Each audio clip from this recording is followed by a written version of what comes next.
ఈ స్టాంపుల కుంభకోణంలో బోయా ఎర్రప్ప, అతని భార్య కట్టా భార్గవి, కురుబు మోహన్ బాబులను అరెస్ట్ చేసినట్లుగా అనంతపురం జిల్లా ఎస్పీ జగదీష్ తెలిపారు. ఎన్హెచ్ఆర్సీతో పాటు మరో 4 ఫిర్యాదు మేరకు కేసు నమోదు చేశామని ఎస్పీ వెల్లడించారు. 2 కోట్ల వరకు స్టాంపుల్లో అక్రమాలు చేసినట్లుగా గుర్తించామని, ఇంకా 15,400 స్టాంపులను పరిశీలించాల్సి ఉందని ఎస్పీ తెలిపారు.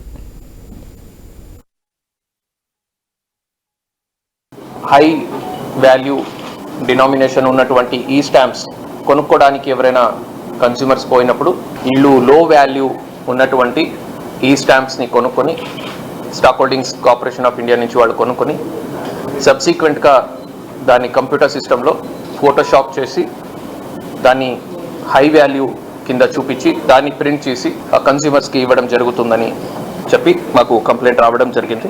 7,500 రూపీస్ది ఈ స్టాంప్ని ఫోర్జ్ చేసి వీళ్ళకి హ్యాండ్ ఓవర్ చేశారని కూడా వాళ్ళు కూడా కంప్లైంట్ చేయడం జరిగింది.